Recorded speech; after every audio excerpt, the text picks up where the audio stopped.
Assalamualaikum warahmatullahi wabarakatuh. Waalaikumsalam warahmatullahi wabarakatuh. Selamat siang dan salam sejahtera untuk kita semua. Yang terhormat Ibu Arnel Martria SPD selaku Kepala SD Negeri 20 Alhan Panjang. Yang saya hormati Bapak Ibu Majelis Guru beserta seluruh karyawan SD Negeri 20 Alhan Panjang. Dan yang teristimewa Ibu calon guru penggerak angkatan 11 yaitu Ibu Maya Handayani yang hari ini akan mempresentasikan modul aksi nyatanya di hadapan kita semua. Puji dan syukur marilah kita panjatkan kehadiran Allah Subhanahu wa taala yang mana beliau telah melimpahkan rahmat dan karunia-Nya kepada kita semua sehingga kita bisa berkumpul di ruangan ini menyaksikan presentasi dari modul aksi nyata oleh calon guru penggerak angkatan 11. Salawat dan salam tidak lupa pula kita kirimkan kepada Allah Nabi besar kita yakni Nabi Muhammad sallallahu alaihi wasallam. Allahumma shalli ala sayyidina Muhammad wa ala ali sayyidina Muhammad. Semoga kita bisa menjadi umat yang memberi syafaat. Sebagai pembawa acara pada hari ini, izinkan saya membacakan susunan acara. Yang pertama yaitu pembukaan, yang kedua pembacaan kalam ilahi, yang ketiga menyanyikan lagu Indonesia Raya, yang keempat sambutan dari kepala sekolah, yang kelima inti acara yaitu presentasi mengenai modul diseminasi budaya positif, dan yang keenam penutup. Baiklah, langsung saja kita mulai pada acara yang pertama yaitu pembukaan. Marilah kita buka acara ini dengan membacakan basmalah. Bismillahirrahmanirrahim. Acara selanjutnya ialah pembacaan kalam ilahi oleh Ibu Marlina SPDI. Kepada Ibu Marlina SPDI disilakan.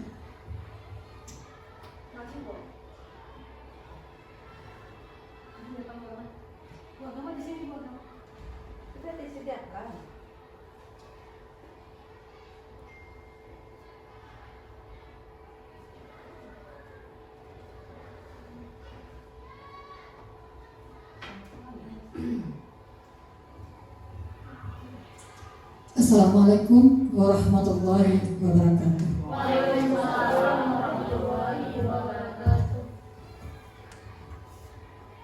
A'udzubillahi minasyaitonir rajim.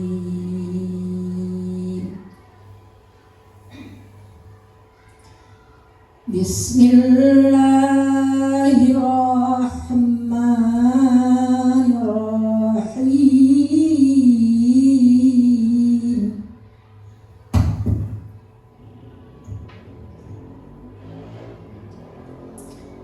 Yas'alunaka 'anil anfal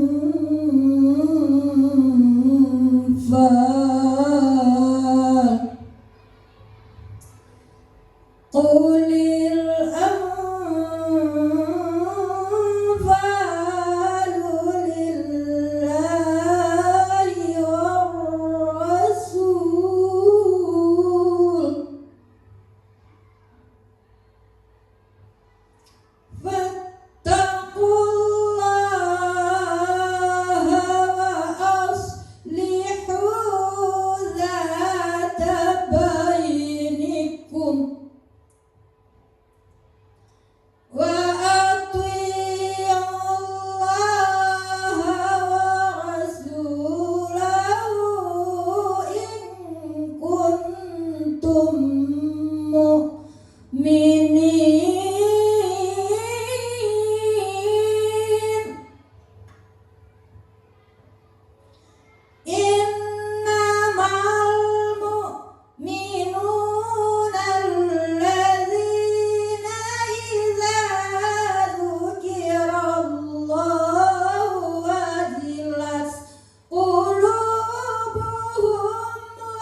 lahum darajatun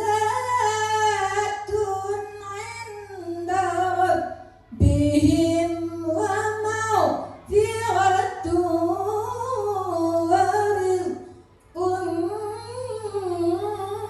karim. Shadaqallahul azim. Assalamualaikum warahmatullahi wabarakatuh.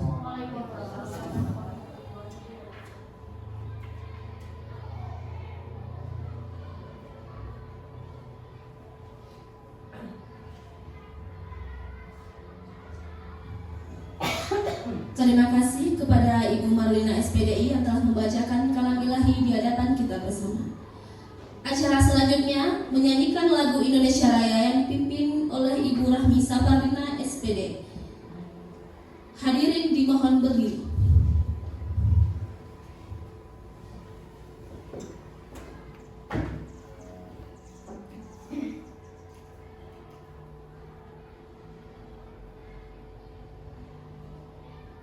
Hiduplah Indonesia.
Hadirin disilakan duduk kembali. Terima kasih kepada Ibu Rahmi Safarina. Acara selanjutnya ialah sambutan dari Kepala Sekolah kepada Ibu Arnel Martria SPD. Disilakan.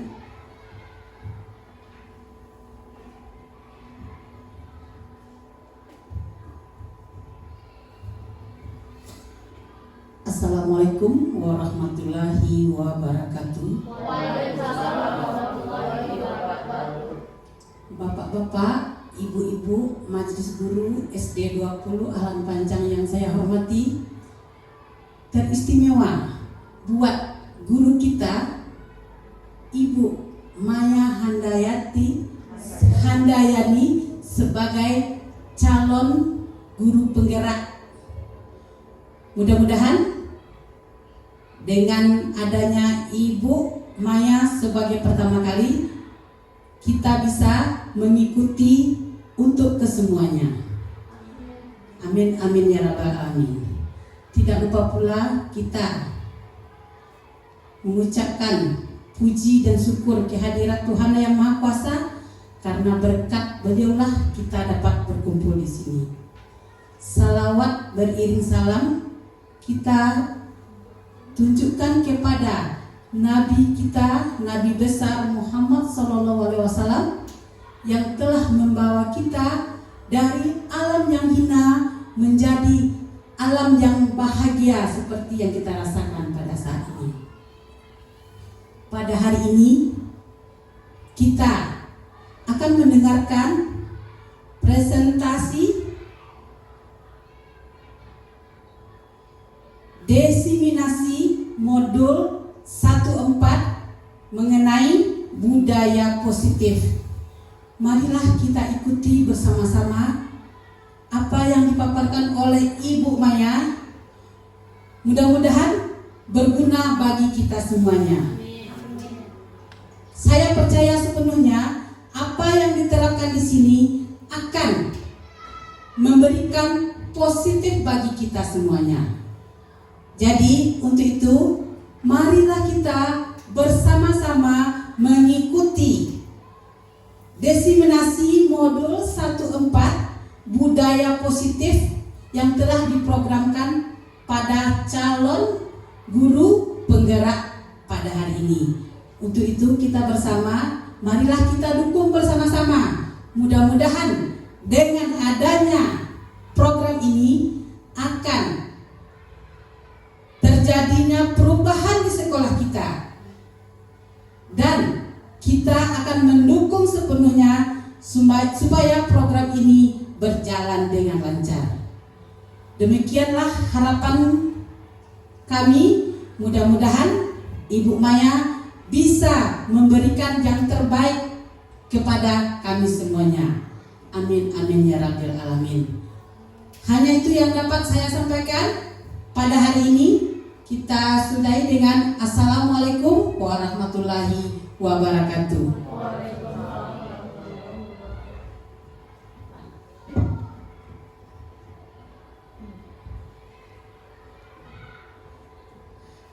Terima kasih kita ucapkan kepada Ibu Kepala Sekolah kita yang telah memberikan sambutan dalam pembukaan acara diseminasi budaya positif pada aksi nyata modul 1.4 ini ya Ibu Maya.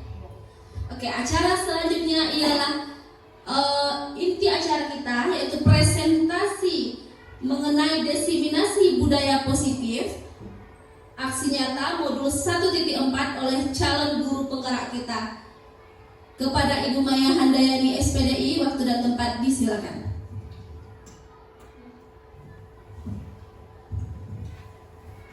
Baik, terima kasih kepada Ibu Moderator atas waktunya. Assalamualaikum warahmatullahi wabarakatuh. Salam bahagia untuk Ibu, Bapak Guru hebat, yang terhormat Ibu Kepala Sekolah SDN 20 Alahan Panjang, yang saya hormati rekan guru beserta karyawan SDN 20 Alahan Panjang. Puji dan syukur kehadirat Allah Subhanahu wa Ta'ala yang telah memberikan rahmat beserta hidayahnya kepada kita, hingga kita masih diberi kesempatan untuk bisa berkumpul pada hari ini guna mengikuti kegiatan diseminasi budaya positif pendidikan calon guru penggerak angkatan 11 Kabupaten Solo. Salawat beriring salam tak lupa kita kirimkan teruntuk Nabi besar kita Nabi Muhammad sallallahu alaihi wasallam. Wa Allahumma sholli ala sayyidina Muhammad wa ala ali sayyidina Muhammad. Baiklah Bapak Ibu, tanpa panjang lebar, mari kita segera membuka acara ini ya. Kita mulai dengan yang pertama yaitu diseminasi budaya positif. Tugas ini merupakan salah satu tugas yang diembankan kepada saya sebagai calon guru penggerak angkatan 11 untuk menjadi salah satu syarat di dalam pendidikan calon guru penggerak.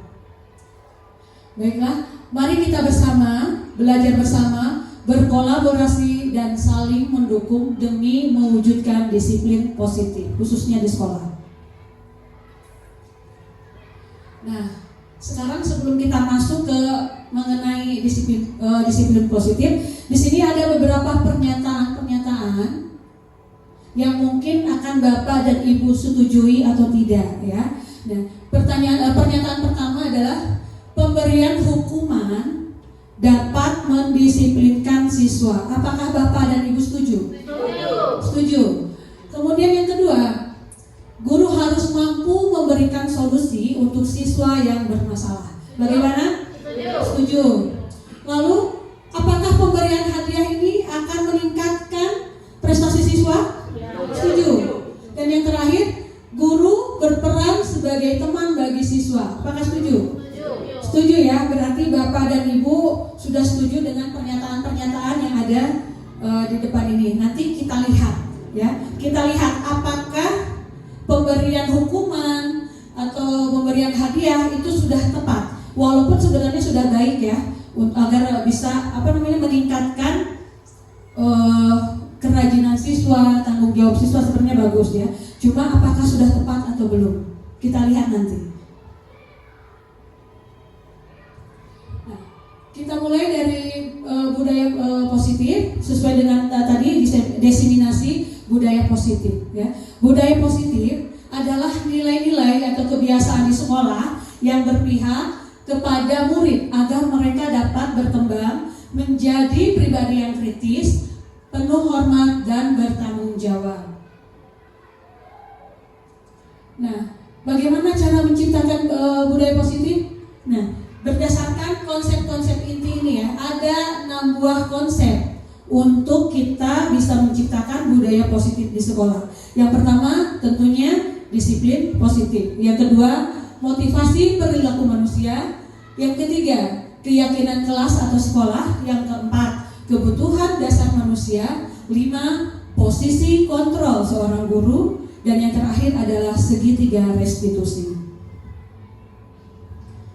Apa sih sebenarnya makna disiplin positif? Mungkin Bapak dan Ibu ada yang sudah tahu apa sih sebenarnya disiplin positif atau contohnya seperti apa? Iya, disiplin positif itu yang seperti apa? Atau bisa memberikan contoh kira-kira apa sih yang termasuk ke dalam disiplin positif itu? Yang seperti apa? Ya, silakan Ibu. Seperti seorang guru yang datang tepat waktu. Iya, Maka betul. siswa juga akan meniru. Iya betul, itu adalah salah satu contoh ya. Apabila seorang guru datang tepat waktu, maka siswanya pun akan melihat dan akan meniru. Seperti itu ya. Kemudian, nah, disiplin positif ini merupakan suatu pendekatan dalam mendidik dan memimpin perilaku anak dan mengajarkan nilai-nilai seperti disiplin, santun, jujur, peduli, dan bertanggung jawab sehingga akan menghasilkan murid-murid yang berkarakter. Tentu saja kita semua kan ingin ya anak didik kita menjadi anak yang patuh ya Bu ya. Patuh, kemudian dia bertanggung jawab, jujur, juga peduli dengan sesama ya.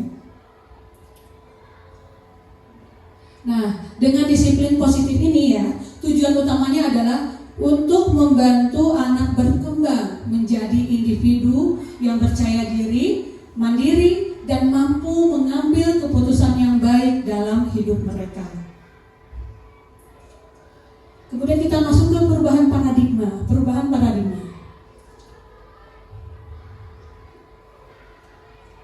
Menurut filosofi pendidikan Ki Hajar Dewantara, bahwa semua anak terlahir dengan bakatnya masing-masing. Unik ya Bu ya, setiap anak itu berbeda bakat dan karakternya ya. Tidak bisa kita samakan ya. Kemudian tugas guru lah menuntun bakat tersebut agar anak tumbuh dengan sehat dan bahagia.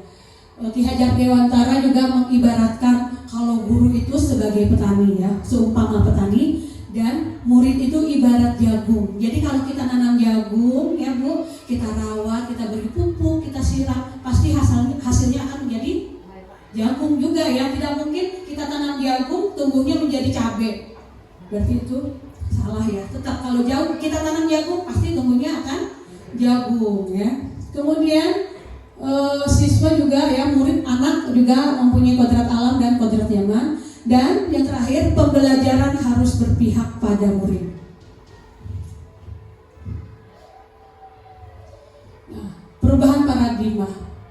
Paradigma ini untuk membangun budaya yang positif. Sekolah perlu menyediakan lingkungan yang positif ya, aman dan nyaman, agar murid-murid dapat berpikir, bertindak, dan mencipta dengan merdeka, mandiri, dan bertanggung jawab. Pembelajaran dengan paradigma baru ini dirancang berdasarkan prinsip pembelajaran yang berdiferensiasi, dengan setiap siswa belajar sesuai dengan kebutuhan dari tahap perkembangannya untuk mewujudkan profil pelajar Pancasila. Jadi artinya Bu ya, kalau tadi itu katanya berdiferensiasi itu kita memberikan kebebasan bagi anak. Bagaimana cara anak belajar? Kita mencari cara bagaimana anak ini nyaman. Dengan gaya apa mereka bisa nyaman belajar di sekolah. Ki Hajar Dewantara juga menyatakan bahwa untuk mencapai kemerdekaan atau dalam konteks pendidikan kita pada saat ini, dan untuk menciptakan murid yang merdeka, syarat utamanya adalah harus ada disiplin diri yang memiliki motivasi internal. Nah, adapun motivasi ini ada 3 ya.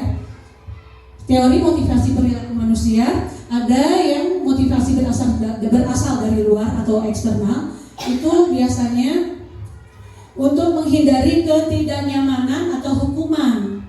Ya, biasanya anak akan berpikir seperti begini ya. Apa sih yang akan terjadi kalau misalnya saya tidak melakukannya? Contoh ketika anak diharuskan memakai pakaian lengkap pada saat upacara bendera setiap hari Senin. Dia mikir nih, kalau saya nggak bawa topi, nanti gimana ya? Seperti itu. Kemudian yang kedua masih juga motivasi dari luar atau eksternal, yaitu untuk mendapatkan imbalan dan dari orang lain atau institusi ya. Biasanya anak akan berbuat baik apabila kita iming-imingi hadiah. Apapun bentuk hadiahnya ya Bu, Pak. Misalnya seperti itu ya. Kemudian yang terakhir adalah motivasi internal dengan tujuan disiplin positif. Artinya motivasi yang berasal dari dalam diri kita sendiri. Biasanya anak akan berpikir seperti ini ya, untuk menghargai diri sendiri, menjadi insan sesuai harapan kita. Ya, akan ada pertanyaan mereka atau pernyataan, saya akan menjadi orang seperti apa bila saya melakukannya. Contohnya, saya mau pakai pakaian lengkap nih ke sekolah hari Senin. Kira-kira gimana ya? Bagus tidak ya? Ya. Nah, kalau seperti itu lama-lama akan menjadi sebuah kebiasaan yang baik. Jadi anak tidak perlu diingatkan. Dia ingat, dia tahu kalau saya pakai ini apa ya? Jadi menumbuhkan disiplin dalam dirinya begitu ya. Di sini ada konsep disiplin dengan identitas gagal. Ada dua buah konsep disiplin ya. Yang pertama hukuman dan yang kedua adalah penghargaan. Kalau misalnya hukuman ini sifatnya ini membuat anak tidak nyaman. Contoh nih Ibu Bapak, kalau ada anak kita yang melanggar, kita hukum. Bagaimana terlihat mereka pasti gelisah, gak enak, ya, dilihat kawan tidak nyaman, apalagi sambil kita marah-marahi, ya, seperti itu. Kemudian murid menjadi takut. Nah, karena karena anak itu pernah satu kali tidak membuat tugas, akhirnya dia timbul rasa takut. Tugas saya belum selesai, saya takut sekolah nanti kena marah lagi. Dan itu tidak bagus ya untuk perkembangan anak. Kemudian hukuman itu biasanya bersifat memaksa, dipaksa anak untuk melakukannya. Karena dipaksa, makanya timbul suasana yang tidak nyaman. Kemudian selanjutnya murid menyembunyikan kesalahan. Dia tidak akan ngaku, dia tidak akan mengakui bahwa dia telah berbuat salah. Itu ya sifat dari hukuman. Dan yang terakhir, hukuman bisa membuat murid menjadi rendah diri.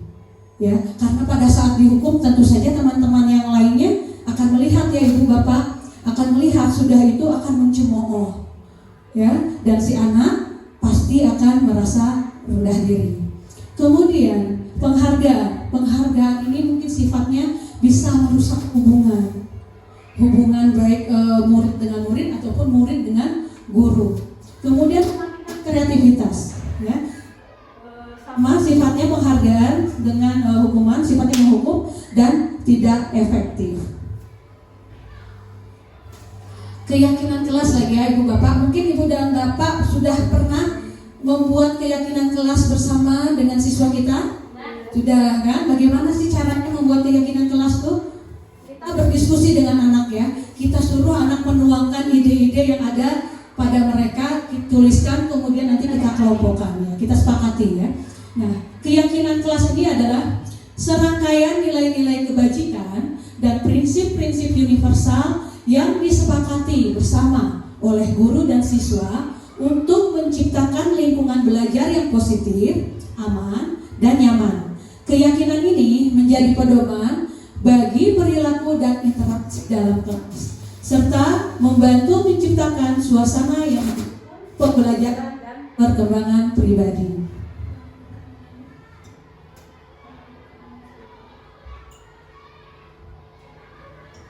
Selanjutnya, sebelum kita lanjut ke pembentukan keyakinan kelas, biar kita lebih semangat ya Ibu Bapak, boleh minta bantuannya. Kita ice breaking dulu sebentar. Tepuk semangat, dimohon berdiri dulu semuanya Ibu Bapak, biar tambah semangat. Iya, kita tepuk semangat dulu Pak, sebentar ya. Kita mulai ya, 1, 2, 3, tepuk semangat.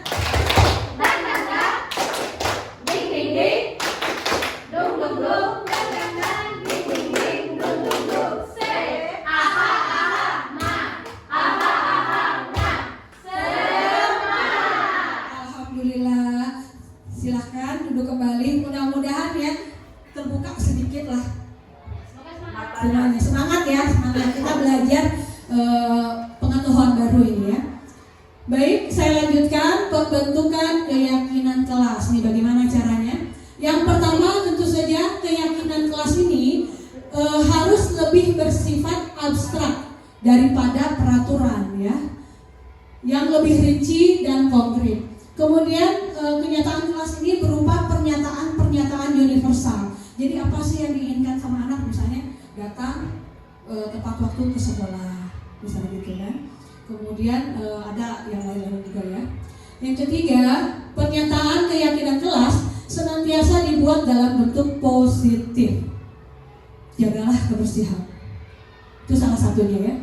Kemudian keyakinan kelas hendaknya tidak terlalu banyak sehingga mudah diingat dan dipahami oleh semua warga kelas. Nggak usah panjang-panjang seperti peraturan ya Bu. Kalau peraturan kan banyak gitu, bisa sampai 12. Kita nggak usah 4 atau 5 saja sudah cukup. Yang penting anak-anak akan paham, meyakini, dan akan melaksanakannya. Kemudian yang kelima, semua warga kelas hendaknya ikut berkontribusi dalam pembuatan keyakinan kelas lewat kegiatan curah pendapat. Jadi kalau keyakinan kelas berbeda dengan peraturan. Kalau peraturan ini bersifatnya kaku ya, dan kita harus dipatuhi gitu. Memang keyakinan kelas juga seperti itu. Cuma keyakinan kelas lebih fleksibel, lebih sederhana, dan lebih mendengarkan pendapat dari anak-anak. Kemudian yang keenam, bersedia meninjau kembali keyakinan kelas dari waktu ke waktu.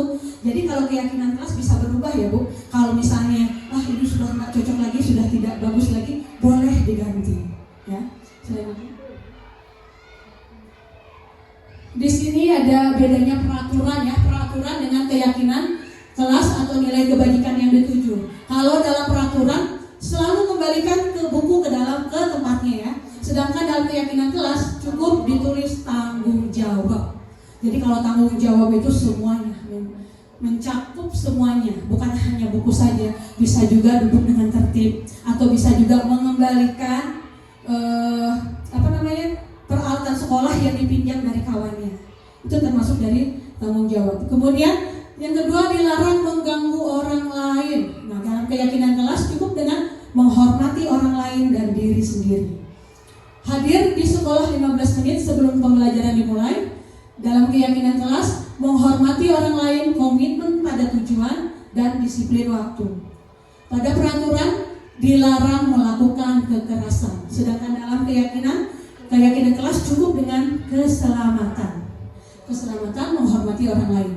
Dalam peraturan, dilarang menggunakan narkoba. Sedangkan dalam keyakinan kelas, kesehatan. Selanjutnya, bergantian atau menunggu giliran. Dalam keyakinan kelas, kesabaran. Jadi memang harus diajarkan ya Bapak Ibu, anak-anak kita ini tentang sabar. Terakhir, jangan berlari di kelas. Kalau di keyakinan kelas, keselamatan, keamanan. Lebih sederhana kalimatnya. Nah, kemudian ini ada beberapa contoh ya, beberapa contoh tindakan guru yang selalu kita ambil pada saat anak mengalami masalah ya. Yang pertama nih, tindakan guru mencatat 100 kali di dalam buku kalimat saya tidak akan terlambat lagi karena dia terlambat datang ke sekolah.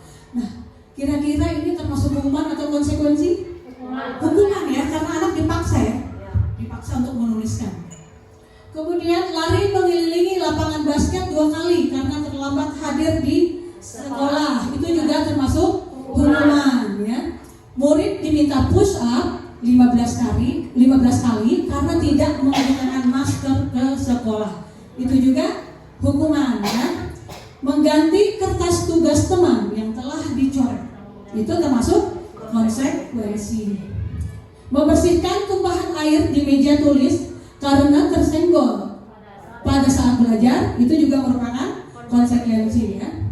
Kemudian meminta murid tidak mengenakan sepatu harian di sekolah, seharian itu ya maksudnya, seharian di sekolah karena tidak mengenakan sepatu hitam, itu juga termasuk hukuman karena siswa kan terpaksa melakukannya ya. Kalau istilah sekarang apa, nyeker, nggak pakai sepatu, pakai alas kaki. Lalu yang terakhir, lari mengelilingi lapangan basket 2 kali karena terlambat 10 menit untuk pelajaran PJOK. Kalau ini bukan hukuman ya, tapi kan konsekuensi. Karena saya yakini Bapak olahraga nih, Bapak PJOK pasti punya keyakinan dengan anak-anaknya ya, dengan siswa-siswanya. Begitu. Nah, di sini juga ada perbedaan hukuman dan konsekuensi. Hukuman. Nah, kalau hukuman ini biasanya sesuatu yang menyakitkan harus terjadi. Kadang-kadang bisa menyakiti anak gitu ya. Kemudian kalau di konsekuensi itu sesuatu harus terjadi. Pada hukuman, biasanya hukuman itu bisa membuat anak sakit ya, Bapak Ibu, baik fisik maupun hati untuk jangka lama. Jadi kalau kena hukuman nih, biasanya nih walaupun si anak ini sudah tamat, sudah jauh, sudah selesai sekolah SD, kalau ketemu pasti pasti ingat si bapak ini dulu nih yang pernah menghukum saya misalnya. Pasti akan selalu teringat, malah yang parahnya mungkin akan menjadi dendam justru ya kalau istilah hukuman. Sedangkan kalau konsekuensi juga membuat anak merasa tidak nyaman, tapi tentu saja dalam jangka waktu yang pendek, tidak akan ingat, pasti akan cepat lupa ya. Kemudian pada hukuman, anak biasanya membenci kedisiplinan atau anak tidak suka disiplin karena dia kesal biasanya. Ketika anak sudah dimarahin, langsung dia berpikir, tanggung, besok gak usah lagi patuh, percuma nanti juga kena marah lagi. Sedangkan dalam konsekuensi, anak menghargai disiplin ya. Pada hukuman ini bersifat paksaan, sedangkan konsekuensi tanggapan. Kemudian pada hukuman mendorong anak untuk menyakiti diri sendiri. Dalam konsekuensi mendorong anak agar mudah menyesuaikan diri. Kemudian hukuman adalah konsep diri yang buruk, sedangkan konsekuensi adalah konsep diri yang baik. Dalam hukuman, anak akan belajar menyembunyikan kesalahan, sedangkan konsekuensi anak akan belajar untuk mematuhi peraturan ya, karena dia berpikir nih, kalau saya tidak patuh pasti konsekuensinya ini. Seperti itu ya. Kemudian yang terakhir, dalam hukuman biasanya akan menimbulkan rasa marah, rasa bersalah, rasa dipermalukan, rasa tidak dihargai pada anak. Sedangkan konsekuensi, anak akan merasa kehilangan hak, dibuat tidak nyaman, diasingkan untuk sementara atau time out. Tapi itu sifatnya hanya sementara ya, kalau di konsekuensi. Kebutuhan dasar manusia tadi sudah disebutkan ya. Ada 5 kebutuhan dasar manusia yang harus dipenuhi ya. Biasanya Bapak Ibu kalau ada salah satu aja nih, salah satu dari 5 kebutuhan dasar ini tidak terpenuhi, pasti hidup kita tidak nyaman, ada aja yang kurang, pasti salah aja ya. Tapi kalau misalnya yang kelimanya ini bisa dipenuhi, insya Allah kita nyaman-nyaman aja, hidup kita tenang ya. Yang pertama nih bertahan hidup, yang kedua kasih sayang dan rasa diterima, yang ketiga kebebasan, yang keempat kesenangan, yang kelima penguasaan. Adapun kebutuhan dasar yang pertama yaitu kebutuhan bertahan hidup. Kebutuhan bertahan hidup atau survival adalah kebutuhan yang bersifat fisiologis untuk bertahan hidup, misalnya kesehatan, makanan, tempat tinggal atau rumah. Kebutuhan biologis sebagai bagian dari proses reproduksi termasuk kebutuhan untuk tetap bertahan hidup. Jadi artinya begini Ibu Bapak, kalau anak kita udah kenyang nih perutnya, udah diisi perutnya, insya Allah dia nggak bakalan merebut makanan anak yang lain atau meminta-minta makanan pada yang lain.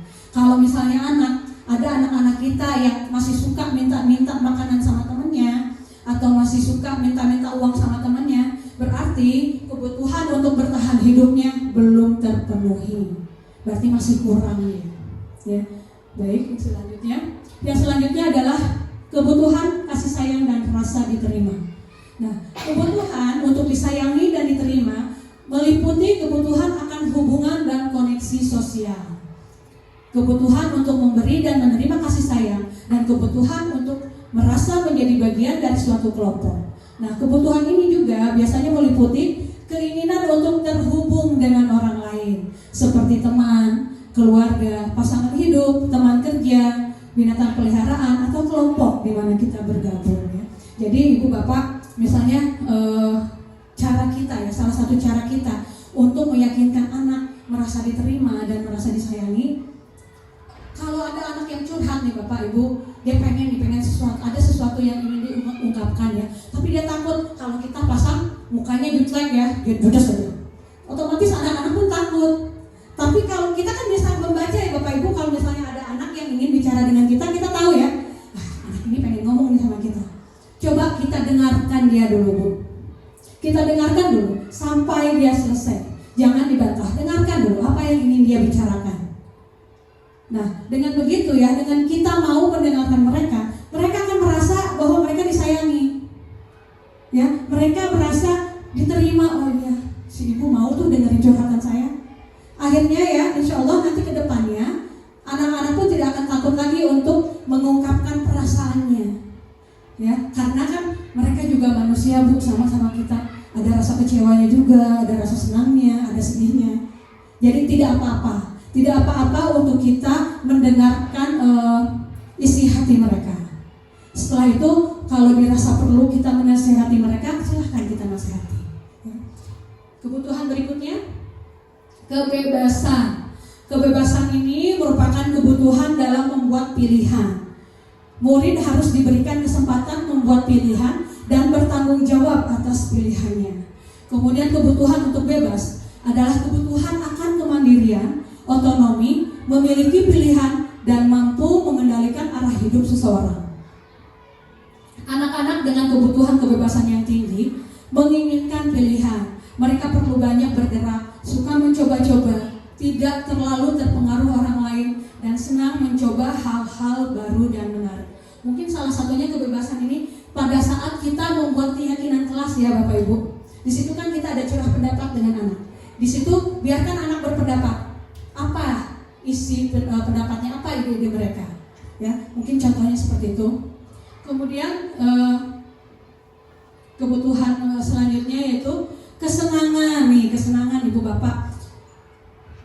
Nah, kebutuhan akan kesenangan itu biasanya kebutuhan untuk mencari kesenangan, bermain, tertawa. Coba kita bayangkan sajalah kalau kita hidup tanpa kenikmatan apapun Bu. Serius aja, nggak ada kita kesenangan. Kita sebagai guru pun perlu kesenangan ya Bapak Ibu ya. Kadang-kadang kan kita ada di satu titik jenuh nih. Pasti kita butuh relax. Atau kata sekarang apa? Healing ya. Istilah sekarang healing gitu ya. Ya. Nah, Glasser menghubungkan kebutuhan akan kesenangan dengan belajar. Kebutuhan akan kesenangan mencerminkan keinginan untuk mengalami rasa bahagia, puas, dan menikmati hidup. Nah, kesenangan ini bisa berasal dari berbagai aktivitas yang memberikan rasa senang, seperti bermain, bersosialisasi, mengejar hobi, atau menikmati pengalaman yang menyenangkan. Ya, setiap ini ya Bu, setiap perpisahan kelas 6 pasti kita pergi jalan-jalan.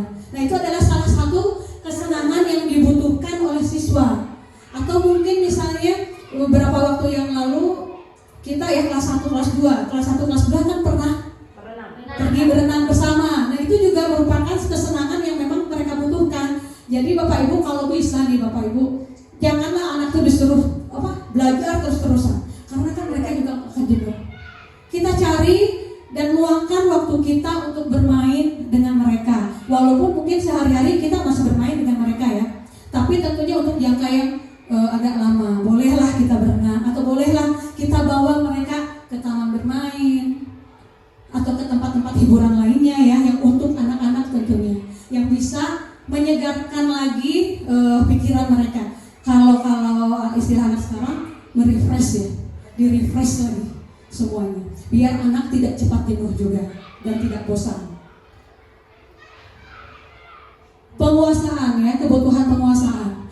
Kebutuhan ini berhubungan dengan kekuatan untuk mencapai sesuatu, menjadi kompeten, menjadi terampil, diakui atas prestasi dan keterampilan kita, didengarkan, dan memiliki rasa harga diri.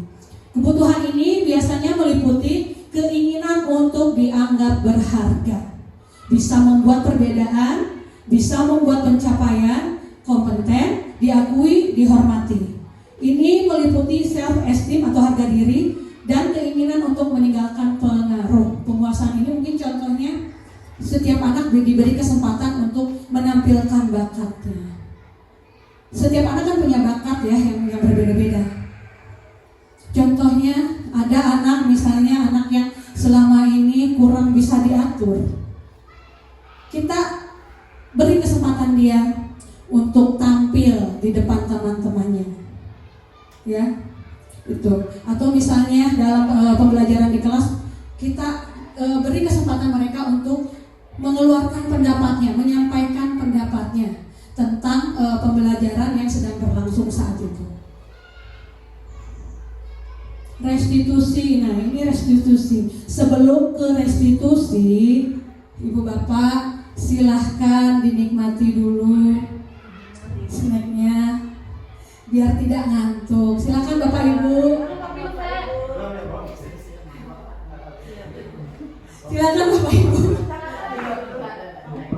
Sekarang boleh Bu, kalau sekarang boleh silahkan. Ya boleh silahkan. Boleh, terima kasih. Baik, sambil menikmati makanan yang sudah ada, saya lanjutkan. Restitusi. Sebenarnya restitusi itu apa sih? Ibu Bapak sudah pernah mendengar restitusi belum? Restitusi Ibu Bapak sudah pernah mendengar atau pernah membaca selintas? Sudah pernah, tapi nggak tahu ya restitusi apa.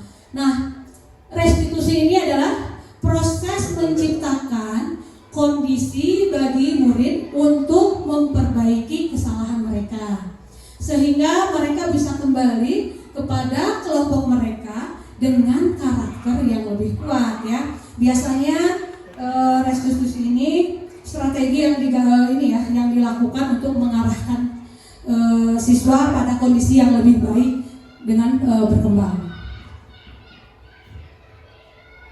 Ada 9 ciri-ciri restitusi. Yang pertama,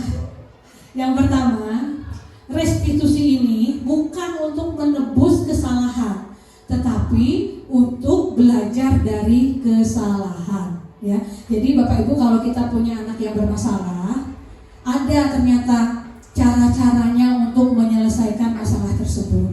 Tidak bisa langsung kita marah-marah aja. Kamu sini. Kamu berantem aja tanpa kita tanya dulu kenapa dia bisa begitu ya. Nah, ternyata ada tahapan-tahapannya ya. Kemudian yang kedua, restitusi bisa memperbaiki hubungan murid dengan murid atau murid dengan guru ataupun guru dengan guru. Restitusi bersifat tawaran, bukan paksaan. Restitusi mencari kebutuhan dasar yang mendasari tindakan. Restitusi diri adalah cara paling baik untuk memperbaiki diri. Restitusi juga fokus pada karakter, bukan tindakan. Restitusi menuntun untuk melihat ke dalam diri siswa tentunya ya Bapak Ibu. Kemudian restitusi fokus pada solusi, bukan pada hukuman. Jadi restitusi itu mencari solusi. Restitusi mengembalikan murid yang berbuat salah pada kelompoknya.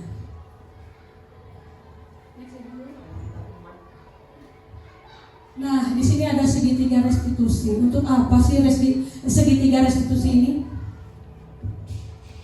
Untuk mengarahkan siswa pada kondisi yang lebih baik untuk berkembang. Ini ada tiga buah tahapan restitusi. Jadi kalau kita akan menyelesaikan sebuah permasalahan yang dialami oleh siswa, tahapan-tahapan inilah yang harus kita jalani dulu. Jangan langsung dipanggil anak terus dimarahi. Tapi ternyata Bu, Bapak ada tahapan-tahapannya, ya. Yang pertama adalah menstabilkan identitas, ya.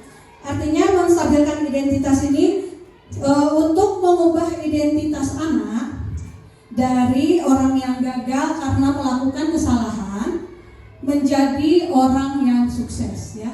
Artinya dalam menstabilkan identitas ini biasanya kita jangan langsung menyalahkan anak, tapi anak dipanggil anak kemudian kita berbicara. Nah, tidak apa-apa. Setiap orang pasti melakukan kesalahan. Ya, pasti melakukan kesalahan. Ibu pun seperti itu. Pasti semua orang melakukan kesalahan. Kemudian yang kedua, validasi tindakan yang salah. Ya, validasi tindakan yang salah ini adalah proses pengakuan dari si anak. Kenapa dia sampai melakukan kesalahan? Nah, biasanya kalimat-kalimat atau kata-kata yang harus kita ucapkan pada tahapan ini adalah kita tanya si anak dengan suara yang lembut tentunya ya. Kenapa kamu membuat dia menangis? Apakah dia sudah membuat kamu tidak nyaman? Kita tanyakan dulu ya Bapak Ibu. Kemudian yang ketiga, keyakinan. Menanyakan keyakinan ini kita tanyakan sama dia, keyakinan apa sih yang kamu yakini? Balik lagi kita ke keyakinan kelas. Apa-apa saja yang ada dalam keyakinan kelas yang sudah dibuat. Kita kembalikan lagi dia ke situ. Keyakinan apa yang kamu yakini? Jadi Bapak Ibu, kalau misalnya ada anak yang bermasalah, kalau menurut segitiga restitusi, kita tidak boleh langsung memarahi anak. Karena kalau kita langsung memarahi anak tentunya yang pertama akan takut sama kita. Yang kedua, dia akan berusaha menyembunyikan kesalahan dia. Dia nggak mau ngaku. Pasti jawabannya berbelit-belit. Seperti itu. Ya. Posisi kontrol. Tapi sebelum kita masuk ke posisi kontrol, kita ice breaking dulu sedikit. Ibu moderator tolong ini dulu yang tadi ya. Ibu Bapak mohon berdiri sebentar.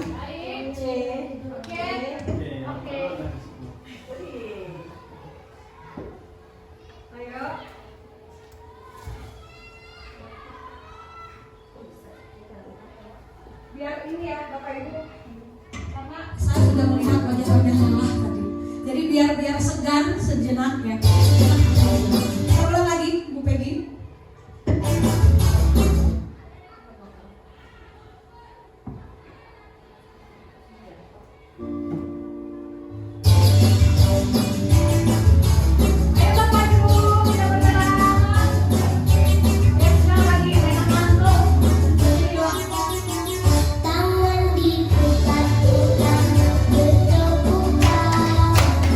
Tangan diputar-putar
tidak ngantuk lagi.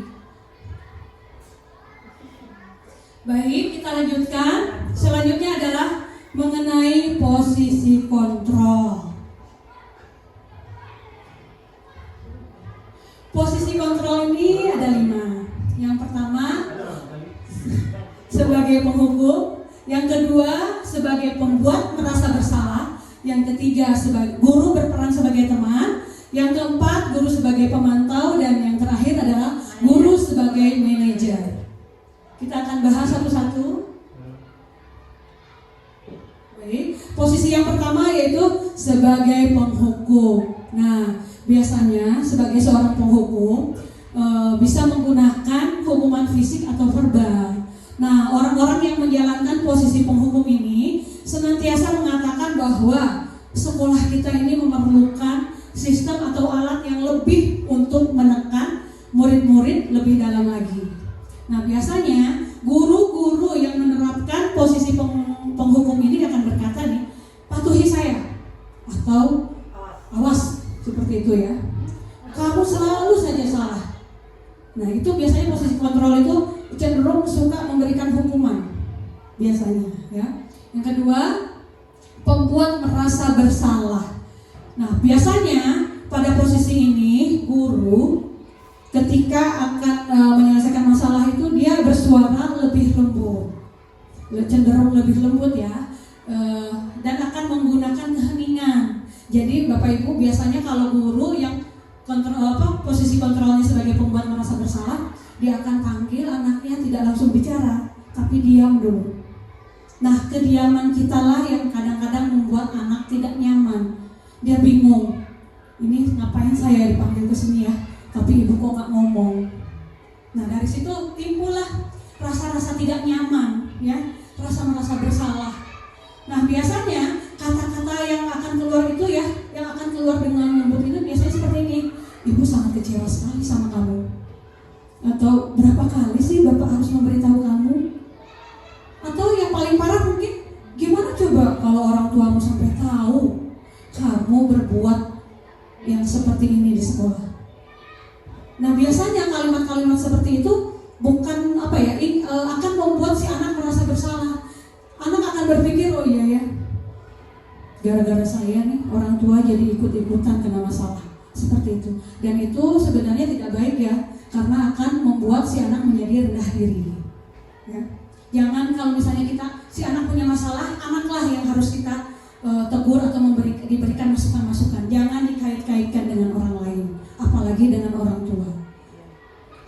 Apalagi sampai dibilang, oh kok si anak sini nih, ayah kamu dulu nggak tahu begini. Nah, apalagi sampai seperti itu, Bu. Aduh, tambah anaknya tuh bisa rendah hati, bisa rendah diri, atau malah tambah menjadi kenakalannya, ya seperti itu, karena dia merasa dibandingkan dengan orang lain. Selanjutnya, teman. Nah, biasanya posisi guru sebagai teman juga bagus nih. Ada bagus, ada positif dan negatifnya ya.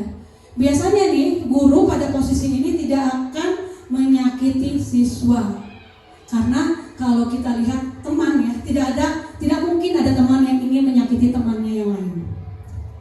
Nah, tetapi akan tetap ya berupaya mengontrol murid melalui persuasi. Biasanya posisi teman pada guru ini bisa negatif atau positif ya. Kalau positifnya, hubungan antara murid dan guru akan menjadi baik ya, akan terjalin dengan baik. Kalau negatifnya mungkin karena si anak sudah menganggap kita teman, kadang-kadang apa yang kita ucapkan, apa yang kita katakan tidak didengar ya.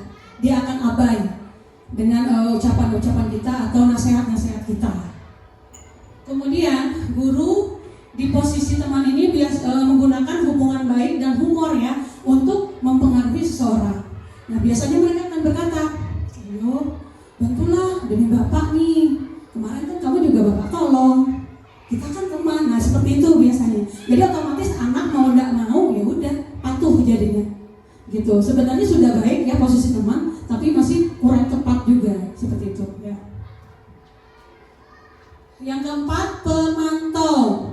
Posisi guru sebagai pemantau. Pemantau ini berarti mengawasi ya. Nah, biasanya pada saat kita sedang mengawasi, kita akan bertanggung jawab atas perilaku orang yang sedang Nah, biasanya pemantau ini berdasarkan pada peraturan-peraturan dan konsekuensi. Nah, dengan menggunakan sanksi, biasanya kita dapat memisahkan hubungan pribadi kita dengan murid sebagai seorang yang menjalankan posisi pemantau. Nah, biasanya pertanyaan-pertanyaan yang akan diajukan oleh seorang guru dengan posisi pemantau pasti bilangnya akan seperti ini. Kalau misalnya ada anak yang tidak mematuhi peraturan dalam hal berpakaian, ya, kamu tahu kan peraturannya apa? Tidak boleh memakai sepatu warna putih pada hari Senin.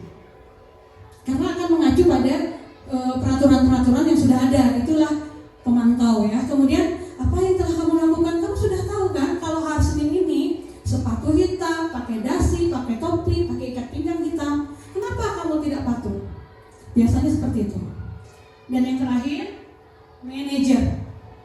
Manajer ini posisi di mana guru berbuat sesuatu bersama dengan murid, mempersilahkan murid, mempertanggungjawabkan perilakunya, mendukung murid agar dapat menemukan solusi atas permasalahannya sendiri. Seorang manajer telah memiliki keterampilan di posisi teman dan pemantau. Ya, jadi kalau guru ada di posisi manajer itu, dia bisa merangkap sebagai seorang pemantau dan teman juga. Nah, dengan demikian ya, jadi bisa jadi di sekali-kali waktu tertentu, ya, posisi kontrol, posisi teman bisa kita lakukan, atau posisi sebagai pemantau bisa juga kita lakukan, ya. Nah, dalam posisi manajer ini, murid biasanya diajar untuk menganalisis kebutuhan dirinya sendiri maupun kebutuhan orang lain. Di sini penekanan bukan pada kemampuan membuat konsekuensi, namun bisa berkolaborasi dengan murid bagaimana memperbaiki kesalahan. Nah, biasanya seorang guru dalam posisi manajer ini akan mengajukan beberapa pertanyaan. Contohnya, apa sih yang kita yakini, nak? Kita balik lagi, kita pakai keyakinan kelas. Apa sih yang kamu yakini? Apakah kamu sudah meyakininya?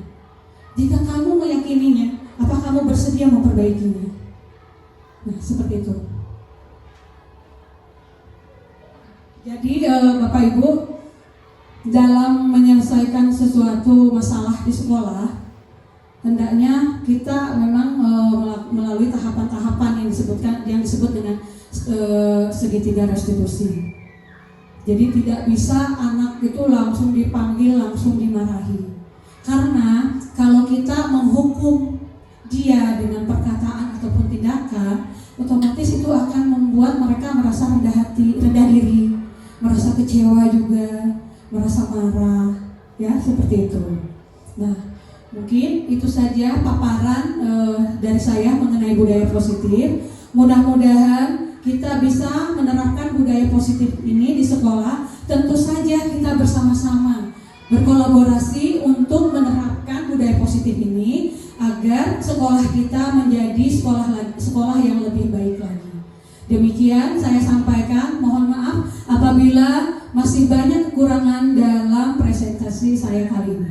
Terima kasih. Assalamualaikum warahmatullahi wabarakatuh.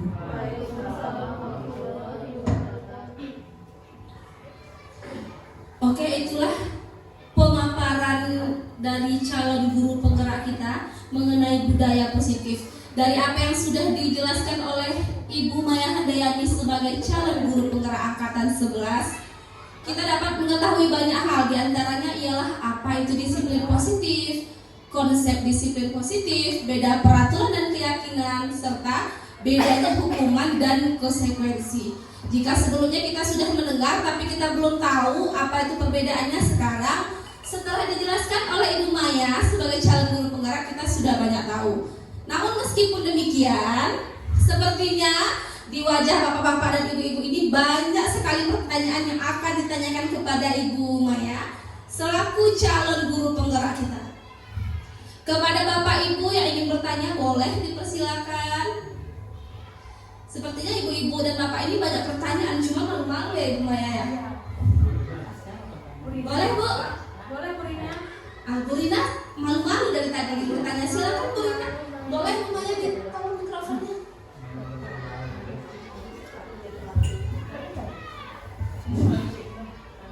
Assalamualaikum warahmatullahi wabarakatuh. Waalaikumsalam warahmatullahi wabarakatuh. Terima kasih kepada Ibu yang telah meluangkan waktu. Saya akan bertanya. Sejak tadi kami sudah mendengarkan penjelasan yang dijelaskan oleh guru calon penggerak. Dan saya akan bertanya kepada Ibu Maya, mengapa disiplin positif penting untuk diterapkan di sekolah? Cuman sekian. Assalamualaikum warahmatullahi wabarakatuh. Waalaikumsalam warahmatullahi wabarakatuh. Boleh ditolong mikrofonnya dimatikan saja Ibu Nafia. Oke, terima kasih pertanyaannya. Bu Rina barusan menanyakan bagaimana pentingnya budaya positif di sekolah. Begitu ya Bu Rina? Bu Maya bagaimana? Ini langsung dijawab saja pertanyaan dari Bu Rina. Oke, disilakan. Baik. Terima kasih atas pertanyaannya Ibu Rina Hayati, Ibu NC Rina Hayati. Tadi menanyakan mengapa budaya positif, mengapa disiplin positif penting untuk diterapkan di sekolah. Kenapa penting? Karena disiplin positif ini bisa membantu anak untuk berkembang dengan lebih baik lagi. Ya. Kemudian disiplin positif juga bisa membantu siswa untuk menjadi lebih tertib, patuh pada peraturan. Kemudian disiplin positif juga bisa membantu siswa untuk menjadi konsekuensi atas tindakan yang sudah dilakukannya, baik itu kesalahan ataupun bukan kesalahan ya. Seperti itu Bu Rina. Terima kasih. Jadi budaya positif itu sangat penting sekali ya Ibu Bapak, karena bisa menjadikan anak kita menjadi lebih mandiri, menjadi jujur, lebih patuh. Jadi kalau kita ingin menerapkan disiplin positif pada anak, terlebih dahulu mungkin kita harus menerapkan disiplin positif itu pada diri kita dulu. Baru setelah kita menjalaninya, baru bisa kita terapkan pada anak didik kita di sekolah. Terima kasih Bu Rina. Oke, terima kasih Bu Maya yang sudah menjawab pertanyaan dari Bu Rina. Di mana pertanyaannya tadi ialah mengapa disiplin positif itu penting diterapkan di sekolah. Sudah dijawab oleh Bu Maya. Yang dapat kita simpulkan berarti disiplin positif ini sangat penting untuk kita terapkan karena bisa membantu siswa untuk menjadi konsekuen dengan perilakunya sendiri apabila mereka melanggar peraturan. Begitu ya Ibu Maya. Oke. Bagaimana dengan Ibu Rina? Oke, terima kasih Ibu Rina. Pertanyaan selanjutnya disilakan kepada Bapak Ibu yang ingin bertanya. Oke, disilakan kepada Bapak Resko. Baik, terima kasih. Dari penyampaian Ibu Maya Handayani tadi tentang hukuman dan konsekuensi, terdapat pertanyaan yang muncul kemudian. Seandainya jika ada siswa kita yang tidak menerapkan aturan yang telah ada, misalnya tidak memakai seragam sama dengan temannya yang telah ditetapkan, apakah yang harus kita lakukan? Apakah menegurnya, membiarkannya, dan bagaimana hukuman atau konsekuensi yang dapat kita berikan kepada siswa tersebut? Terima kasih. Assalamualaikum warahmatullahi wabarakatuh. Waalaikumsalam warahmatullahi wabarakatuh. Terima kasih Bapak Resko. Bagaimana Bu Maya, bisa langsung dijawab saja? Oke, kepada Ibu Maya disilakan. Baik, terima kasih untuk pertanyaan selanjutnya dari Bapak Resko. Pertanyaannya bagus sekali ya. Bagaimana jika ada salah satu siswa kita yang melanggar peraturan di sekolah? Apakah kita harus membiarkannya atau menegurnya? Ya.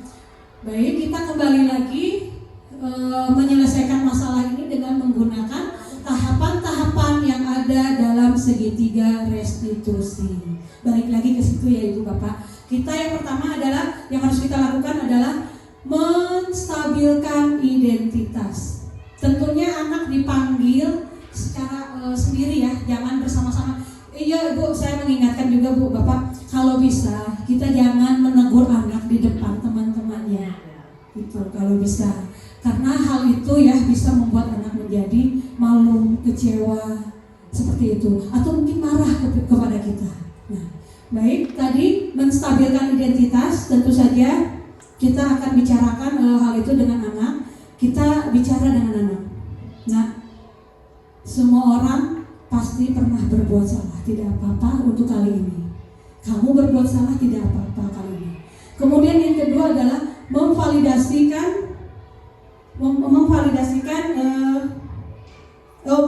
tindakan yang salah. Ya, kita tanya anak itu, kenapa dia tidak memakai pakaian seragam yang sama dengan temannya? Padahal ini hari Senin. Biasanya hari Senin kan memakai pakaian lengkap. Kita tanyakan alasannya. Karena anak berbuat salah, berbuat sesuatu yang melanggar peraturan itu pasti ada alasannya. Kita tanyakan baik-baik apa yang terjadi. Ataukah mungkin bajunya belum dicuci oleh orang tuanya, atau bajunya robek mungkin, atau bajunya mungkin sempit. Kita tidak tahu apa yang terjadi ya Ibu Bapak. Kemudian yang ketiga, kita balik lagi ke keyakinan. Keyakinan apa yang sudah kita buat bersama dia, ya, bersama si anak, bersama murid. Apa? Kita tanyakan, apa sih keyakinan yang kamu yakini? Atau kamu masih ingat gak keyakinan yang sudah kita buat? Jadi begitu ya Bapak Ibu. Kalau ada anak berbuat salah atau melanggar aturan, lebih baik kita selesaikan dengan jalan menggunakan tahapan-tahapan segitiga restitusi. Jangan pernah lagi kita memarahi anak atau menegur anak di depan teman-temannya, apalagi dengan mengeluarkan kata-kata sakti yang luar biasa. Pasti anaknya tidak akan patuh, justru dalam hatinya dia akan bergejolak mungkin Bapak Ibu ya. Ibu nih ya, saya akan ingat terus. Ya seperti itu, akan menimbulkan rasa kecewa, marah. Nah, seperti itu Pak Refko. Ya, terima kasih. Oke, terima kasih kepada Ibu Maya. Bagaimana dengan Pak Refko? Dari jawaban yang disampaikan oleh Ibu Maya, tadi pertanyaannya bagaimana jika ada siswa yang melanggar ya? Jadi jawaban dari Ibu Maya ya kembali kepada segitiga restitusi. Yang pertama menstabilkan identitas, yang kedua memvalidasi tindakan yang salah, dan yang ketiga kembali menanyakan keyakinan. Seperti itu ya Ibu Maya ya. Bagaimana dengan Bapak Refko sendiri? Oke, terima kasih. Apakah masih ada pertanyaan? Silakan Bapak Ibu yang ingin bertanya. Sepertinya sudah tidak ada lagi pertanyaan. Maka bisa kita simpulkan mengenai budaya positif yang sudah dipresentasikan oleh Ibu Maya Handayani SPDI sebagai calon guru penggerak angkatan 11 dari SD Negeri 20 Arahan Panjang, bahwa disiplin positif itu adalah pendekatan dalam mendidik dan membimbing anak agar disiplin dengan mengajarkan perilaku positif dan menyediakan lingkungan yang positif juga tentunya, yang berguna sekali untuk membantu siswa kita menjadi konsekuen dengan perilakunya sendiri apabila mereka melanggar peraturan. Mungkin jika tidak ada lagi pertanyaan, sudah kita simpulkan. Sekian acara kita pada siang hari ini. Sebelum kita tutup, mungkin kita ucapkan dulu selamat kepada Ibu Maya Handayani sebagai calon guru penggerak angkatan 11 sudah sampai pada modul 1.4. Semoga kedepannya dilancarkan semua urusannya dalam menyelesaikan pendidikan guru penggeraknya. Oke, baiklah. Saya sebagai pembawa acara, saya tutup acara ini dengan wassalamualaikum warahmatullahi wabarakatuh. Waalaikumsalam.